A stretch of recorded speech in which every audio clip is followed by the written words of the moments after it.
2400 megawatt का project था, बनाना भारत सरकार को था, अंततोगत्वा 21,000 की कीमत पर, 21,000 करोड़ की कीमत पर अडानी बना रहे हैं। ये 1 रुपए की जमीन देने को यहां पर सही ठहरा रहे हैं आप? कल मैंने टीवी तोड़ दी, हाथ में बल्ला ले लिया और उस बल्ले से टीवी को तोड़ डाला। आप ये चुनावी देशभक्तों से पूछ रहे हो कि आपने मैच देखा था कि नहीं देखा था। अरे इनसे मत पूछिए, इनसे जय शाह के पापा से पूछिए कि देखा था कि नहीं देखा था। बेटे की इज्जत दांव पे लगी हुई थी।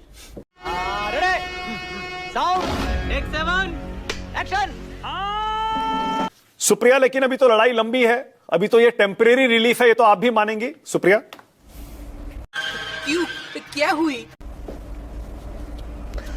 जी हाँ, बिल्कुल मानूंगी। और मैं ये भी मानती हूं कि ये सरकार की हार या मुसलमानों की जीत, इसको हम बहुत सीमित दायरे में देख रहे हैं। मुझे नहीं लगता कि ये कहना ठीक है। मुझे लगता है कि ये देश के कानून की जीत है, ये देश के संविधान की जीत है, जो संविधान इस देश के हर व्यक्ति को हक देता है।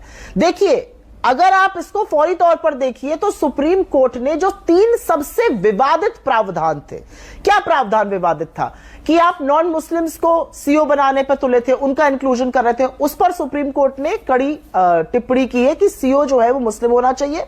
और जैसा कि आपने बताया, 3 राज्य में और 4 मैक्सिमम सीमा नेशनल वक्फ बोर्ड में होना चाहिए। उसके बाद जो अनलिमिटेड पावर कलेक्टर को दी जा रही थी, उसको सुप्रीम कोर्ट ने कलेक्टर की पावर को सीमित करते हुए कहा है कि ये सेपरेशन ऑफ पावर का जो डॉक्ट्रिन है हमारा, उसको गड़बड़ करता है और इसलिए ऐसा नहीं हो सकता। ट्रिब्यूनल और हाई कोर्ट इसका फैसला करेगा और इसका बिल्कुल स्वागत किया जाना चाहिए, क्योंकि ये कहीं ना कहीं संविधान को दिक्कत तलब कर रहा था। और तीसरी बड़ी बात, और मुझे लगता है कि ये भी एक बड़ा डिसीजन जो सुप्रीम कोर्ट ने लिया है, जिसमें उन्होंने कहा है कि 5 साल तक आप प्रैक्टिसिंग मुस्लिम हो या प्रैक्टिस कर रहे हो इस्लाम, ये जरूरी नहीं है। कौन सर्टिफिकेट बांटने वाला है इस देश में? मुझे क्रेडिट नहीं चाहिए। मेरे हिसाब से सुप्रीम कोर्ट ने इस पूरे देश को खुदने पर रोका जब उन्होंने प्लेसेस ऑफ वर्शिप एक्ट का जजमेंट दिया, और आज उन्होंने कोई भी ऐरा गैरा नत्थु खैराया और किसी भी वक्फ प्रॉपर्टी पर विवादित करके डिस्ट्रिक्ट कलेक्टर से एक्शन करा ले, उस पर रोक लगाई है। मुझे लगता है इसका स्वागत होना चाहिए। लड़ाई लंबी है और मुझे पूरे तौर पर यकीन है कि जो जीत होगी वो अंततोगत्वा इस देश के संविधान की होगी। जो संवैधानिक होगा वही रहना चाहिए। ठीक है, अगर इसी आज के इस इंटरिम ऑर्डर को इसी तरह देखें सुप्रिया, कि आप सब लोग चाह रहे थे, जितने भी पिटिशनर थे सब चाह रहे थे कि इसको रद्द कर दिया जाए, पूरे कानून को होल्ड कर दिया जाए, तो एक तरह से झटका भी तो है। कानून को होल्ड करने से साफ मना कर दिया सुप्रीम कोर्ट ने। उन्होंने कहा कि नहीं। चुप कर बे कुत्ते। जो कानून के सबसे विवादित प्रावधान थे, और मैं आपको एक बात याद दिलाना चाहती हूं यहां पर, जब जेपीसी गठित करी गई, जब पार्लियामेंट में विपक्ष ने बोला, जब जेपीसी में सांसदों ने डिसेंट नोट दिया, वो ज्यादातर डिसेंट नोट इन तीनों पॉइंट्स पर थे। तो एक बात पूरी तरह से साफ है कि जो डिसेंट हमारे सांसद जेपीसी में कर रहे थे, उसको सुप्रीम कोर्ट ने भी माना। एक कानून बना, उसके कुछ बहुत ही विवादित प्रावधान थे, उस पर रोक लग गई। अब लड़ाई है, लड़ाई लड़ी जाएगी और लड़ाई लंबी है, ये आपका बिल्कुल कहना सही है।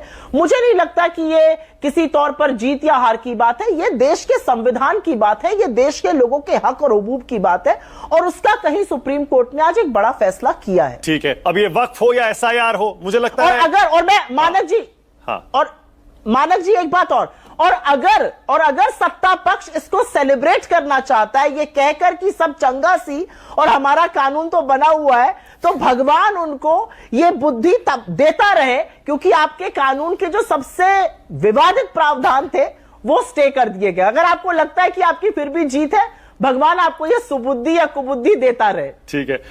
गजब बेइज्जती है। नहीं, बीजेपी तो ये कह रही है ना कि अब तो कम से कम सुप्रीम कोर्ट का शुक्रिया अदा कर दीजिए। वक्फ हो, एसआईआर हो, जहां सरकार के खिलाफ कुछ कुछ फैसले आ रहे हैं, अब तो मान लीजिए सुप्रीम कोर्ट बढ़िया है और संविधान देश में है। आप कहते हैं ना संविधान नहीं है, संविधान नहीं है, संविधान है, मान लीजिए।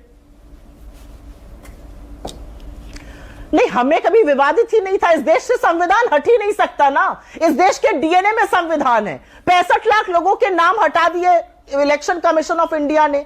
उसकी पैरवी करने के लिए, उसके खिलाफ जब हम लोग बोल रहे थे तो उनकी तरफ से बोलने के लिए कौन उतरा? बीजेपी उतरा। अरे भाई आपको क्या मतलब है? सुप्रीम कोर्ट ने कहा नाक रगड़ के उनको नाम सार्वजनिक करने पड़े, आधार नहीं करते रहे, अब आधार करना पड़ रहा है।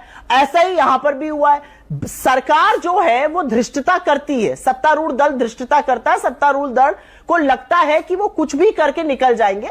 बिल्कुल इस देश में संविधान है और इस देश का संविधान सर्वोपरि है, उसमें किसी को कोई आपत्ति ना होनी चाहिए, ना होगी। जिस किसी को लगता है कि असंवैधानिक कानून इस देश में बनेंगे, ये देश सहेगा और न्यायपालिका सहेगी, उसके लिए आज एक बड़ा लेसन है। सरकार ने ये कानून क्यों बनाया था, चर्चा इस बात पर होनी चाहिए। ये कानून बना था एक डिविजिव एजेंडा के साथ, ये कानून बना था पोलराइजेशन के लिए, ये कानून बना था द्वेष भावना और एक निहित भावना के लिए, और उस भावना को बहुत बड़ी ठेस पहुंची है सुप्रीम कोर्ट के आज के जजमेंट से। ठीक है, अब ये बड़ी अच्छी बात कही आप। सुप्रिया, क्योंकि कल से ना, बल्कि पिछले 2-3 दिन से पूरे देश में बड़ा गुस्सा है, देश पूरा बटा हुआ है, तो इंडिया पाकिस्तान मैच पर भी मैं आपकी राय चाहता हूं, क्योंकि ये भी एक बहुत इंपॉर्टेंट इशू है। आपने देखा था मैच सुप्रिया कल या नहीं? नहीं।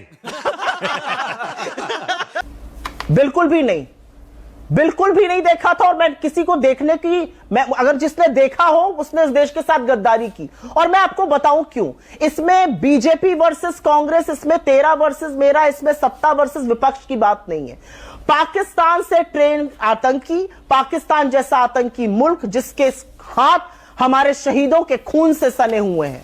असलियत यह है कि 26 लोग जो पहलगाम में शहीद हुए और 17 लोग जो पुंछ में शहीद हुए जवाबी कार्रवाई में, वहां से उनकी मौत का दोषी पाकिस्तान है। और हम पाकिस्तान के साथ मैच खेल रहे थे। और मुझे दुख इस बात का है कि इकोसिस्टम पूरा यह कहने पर लगा है कि बीसीसीआई या टीम या पूर्व क्रिकेटर्स की गलती है। अगर सरकार नहीं चाहती तो यह मैच हो नहीं सकता था। यह असलियत है। हमने 1962 से 1977 तक पाकिस्तान के साथ क्रिकेट का एक मैच नहीं खेला। हमने 86 में एशिया कप बहिष्कार किया, हमने 90 में बहिष्कार किया, 93 में टेंशन के चलते हमने कहा नहीं होगा। चैंपियंस ट्रॉफी में हमने पाकिस्तान के साथ खेलने से 2008 में मना किया। किस तरह की बातें हो रही हैं इस देश में, और इसको जस्टिफाई करने के लिए कहा जाएगा हमने हाथ नहीं मिलाया। क्या क्या बात कर रहे हैं ये? बेशर्मो शर्म करो शर्म। असलियत यह है कि जिस लेकिन देश 2009 में तो खेले थे। 2009 में तो हम चैंपियंस ट्रॉफी में खेले थे साउथ अफ्रीका में पाकिस्तान के खिलाफ 26/11 के 10 महीने बाद, और 2012-13 में 2012 में बायलैटरल सीरीज खेले थे हम। जी हां, बिल्कुल खेले थे, क्योंकि 2008 में जब यह मामला हुआ था, जब यह मामला ताजा था, हमने खेलने से मना किया था। और मुझे लगता है यही भारत सरकार को करना चाहिए था इस बार भी। ठीकरा इधर फोड़ना, ठीकरा उधर फोड़ना गलत है। अगर 2009 में हमने गलती करी तो आपने वो गलती 2025 में क्यों दोहराई, यह मैं पूछना चाहता हूं। असलियत यह है कि पाकिस्तान के साथ यह गुल्लू गुल्लू गुल्लू नहीं चलेगा। पाकिस्तान आज यूएन से लेकर एससीओ की एंटी टेरर कमेटी का अध्यक्ष या उपाध्यक्ष बना हुआ है, और हम हाथ पे हाथ धरे पाकिस्तान से क्रिकेट खेल रहे हैं। शर्म आनी चाहिए हमें। तुम्हें शर्म है? कुछ शर्म आया है? मानक जी, मैं बस 2 ही बातें कहना चाहती हूं। अगर सत्तारूढ़ दल को अपनी आत्ममुग्धता में यह लगता है कि यह जजमेंट इनके फेवर में है तो मुबारक हो आपको। ऐसा ही लगता रहे, यही पूरा देश चाहता है, आप इसी मुगालते में जिए। और एक बात जो मैच पर ये किनारा कर गए, नहीं बोल पाए, पापा वॉर रुकवा देते हैं यूक्रेन और रशिया की, लेकिन पापा मैच नहीं रुकवा पाते। अच्छा बात नहीं है। ये जो दोहरा मापदंड है ना, जब अच्छा होगा तो सब मोदी जी ने किया, बुरा हुआ तो मोदी जी के हाथ से उतर के बीसीसीआई चला गया। अरे भैया, आईसीसी के चेयरमैन प्रिय पुत्र हमारे जय शाह जी, गृह मंत्री जी के बेटे, मोदी जी चाहते तो मैच रुक जाता। वॉर रुकवा देते हैं, मैच नहीं रुकवा पा रहे। बात का जवाब ये लोग देंगे नहीं, लेकिन अगर इनको ये लगता है कि ये अच्छा हुआ आज तो बहुत बढ़िया, ये इसी मुगालते में जिए, बहुत अच्छी बात है। मुबारक हो इस देश को। ऐसे ही चलता रहा तो इस देश को विश्व गुरु से गुरु घंटाल बनने में ज्यादा टाइम नहीं लगेगा। मैं तो मैं तो यही कह रही हूं कि जो 3 सबसे विवादित प्रावधान थे उस पर स्टे लग गया, और उसके बाद भी अगर इनको ये अपनी जीत लग रही है तो मुबारक हो भाई। इस मुगालते में रहना सत्तारूढ़ दल का जरूरी है, अच्छा है, इस मुगालते में रहिए। यही अहंकार, यही घमंड में रहना चूर आपका जरूरी है। आप अपने भक्तों को समझाइए कि जीत आज आपकी है। देश जानता है कि आपको करारा झटका लगा है। जरूरी नहीं है कि सारे मीडिया वाले ये दिखाए, असली बात ये है सारा देश जानता है कि आपका जो डिविजिव एजेंडा था उसको आज बड़ी ठेस पहुंची है, लेकिन आप खुश रहिए। ओके, 30 सेकंड शिवम त्यागी, 30 सेकंड अच्छी बात है, 30 सेकंड। ऐसे ही मुगालते में रहना बुरा नहीं है। Emotional damn it. जब धंधे की बारी आती है तो ये धंधा करते हैं, जब चुनाव आता है तो देशभक्त बन जाते हैं। आप एक बात बताइए, शिवम त्यागी साहब ने जितनी अपनी स्क्रिप्ट ये लिख करके आए थे, कितना रट करके हमें तोते की तरह बोलना है, सब उन्होंने पढ़ करके सब कुछ बोल दिया। अरे सुनो ना भाई, बोलिए। मैं बीच में नहीं बोलता शिवम जी, मुझे पता है आप लफ्जों से खेलते हैं, सुन दूसरों की भी सुनना सीखिए। 5 मर्तबा आपने कहा कि हमने ये फैसला किया। तुम्हारी क्या हैसियत है फैसला करने की? सरकार फैसला करती है, तुम बीजेपी हो, तुम सरकार नहीं हो, तो ये घमंड से नीचे उतर के आओ। सरकार फैसला करती है, तुम फैसला नहीं करते हो, बीजेपी फैसला नहीं करती है, भारत सरकार फैसला करती है। तो इतनी घमंड की बात है, घमंड रावण का भी नहीं रहा, वक्त सबका आएगा नीचे रहने का। तो थोड़ा सा मगरूरियत से नीचे उतर करके बात किया करो, टीवी चैनलों पे दुनिया देखती। अरे बाप रे, ये तो धोती खोल रहा है। अब बार बार आप वक्फ यूजर की बात आ रही है, कलेक्टर की बात आ रही है, ये सारी चीजें पीछे छोड़ गई। मैं आपसे एक बात कहना चाह रहा हूं, जितने फैसले अब तक 11 साल में भारत सरकार ने लिए हैं, मुझे 2 फैसले बताओ जिस पर वो कायम रहे हों। सब पे बैकफायर मारा, या माफी मांगी, या ये कहा कि जेपीसी में ले जाओ। अरे जब आपको पता है कि ये जेपीसी में जाना है तो इतना ढिंडोरा क्यों पीटा जाता है, क्यों इतना तमाशा किया जाता है? जब आपको करना सिर्फ इसलिए कि ये हिंदुओं को दिखा सके, 35% हिंदुओं को मौलाना साहब दिखा सके कि देखो। मौलाना साहब आप कह रहे हैं एक भी बता दीजिए जिन पर इन्होंने यू टर्न ना लिया। मैं कह रहा हूं आप ही गिना दीजिए, चलिए 4-5 ऐसे जिन पर यू टर्न लिया गया है। एक तो सबको पता है, और 2-4 आप 5 गिना दीजिए। मानक जी, आप भी बड़े ऊंचे खिलाड़ी हो दोस्त। कितने सलीके से आपने जो है, जब देख लिया कि बीजेपी फंस गई तो आपने हमारे पाले पे हम गेंद डाल दी। आप ये बताइए, क्या किसानों के बिल पे माफी नहीं मांगी इन्होंने? हाँ। माफी मांगी कि नहीं मांगी? और कितने बिलों पे इन्होंने माफी मांगी? आप लिस्ट निकाल दीजिए। और आप शिवम, 1 मिनट, आप ये चुनावी देशभक्तों से पूछ रहे हो कि आपने मैच देखा था कि नहीं देखा था। अरे इनसे मत पूछिए, इनसे जय शाह के पापा से पूछिए कि देखा था कि नहीं देखा था। बेटे की इज्जत दांव पे लगी हुई थी,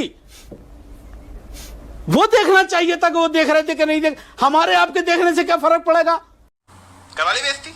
प्रियंका, मुझे मानक जी 30 सेकंड, मानक जी 30 सेकंड। बीजेपी के अलायंस पार्टनर्स इतनी डिफिकल्ट पोजीशन में कि बता रहे हैं कि जैसे इलेक्टोरल बॉन्ड बिल्कुल असंवैधानिक था, ये उतना असंवैधानिक नहीं है।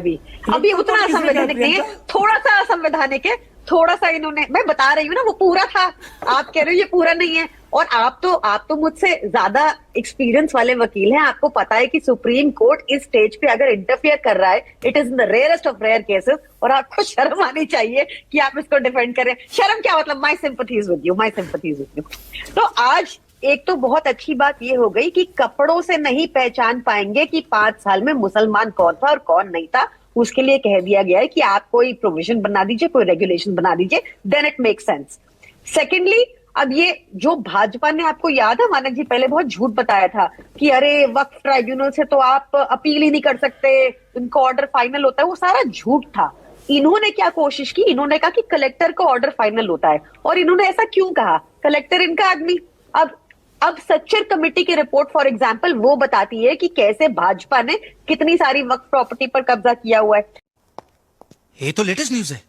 ऐसा भी है कि कितने सारे अलग गैर कब्जे भी हैं। तो कलेक्टर को तो बाहर एक नोटिस चिपकाना था बस कि अब से ये गवर्नमेंट की प्रॉपर्टी। पंजाब का कलेक्टर तो आपका हुआ ना, उसी तरह जितने भी विपक्षी राज्य हैं वहां उनका कलेक्टर हुआ। देखिए फिर उसमें section 2 article 26 of the constitution बहुत साफ कहता है कि किसी भी रिलीजन को अपनी स्टेट, अपने अफेयर, रिलीजियस अफेयर्स को मैनेज करना और एस्टैब्लिश करना उनको पूरा अधिकार है। इसलिए आप कभी नहीं देखेंगे कि एक हिंदू टेंपल बोर्ड में आपको मुसलमान मिले, या सिख टेंपल बोर्ड, सिख गुरुद्वारा प्रबंधक कमेटी में आपको कोई जैन मिले। वो एक आपको इसलिए दिखता है। मैं सिंपल सी मैं बताया, मैंने आपको थोड़ा टेक्निकली बताया, शायद समझ नहीं आया, थोड़ा सा फिर से कोशिश करूं। पंजाब में तो कलेक्टर आपके हुए। आप, अरे किसी भी सरकार के पास ये नहीं होना चाहिए, चाहे मेरी आम आदमी पार्टी की सरकार हो या बीजेपी की सरकार हो। सेक्शन 20 आर्टिकल 26 कहता है कि रिलीजियस बॉडीज को अपने अफेयर्स मैनेज करने की पूरी स्वतंत्रता है। अभी समझ आया शिवा? तो करवा ली बेइज्जती। आनंद दुबे कल बड़े छाए हुए थे सोशल मीडिया पे। कौन सा वीडियो वायरल था आनंद दुबे आपका कल से? मानक जी नमस्ते। कल मैंने टीवी तोड़ दी, हाथ में बल्ला ले लिया और उस बल्ले से टीवी को तोड़ डाला। न रहेगी बांस, न बजेगी बांसुरी, और न मैंने मैच देखा और न मैंने किसी को देखने दिया। अपने घर में भी सबको शांति बनाए रखने की अपील की। कोई मैच नहीं देखेगा, और रेडियो नहीं है मेरे पास, इसलिए रेडियो पे भी सुन नहीं पाया। वाह, पहली बॉल में सिक्सर। 2400 मेगावाट का प्रोजेक्ट था, बनाना भारत सरकार को था। अंततः गत्वा 21,000 की कीमत पर, 21,000 करोड़ की कीमत पर अडानी बना रहे हैं। ये 1 रुपए की जमीन देने को यहां पर सही ठहरा रहे हैं आप? ये बिक गई है गवर्नमेंट, अब गवर्नमेंट में कुछ नहीं है।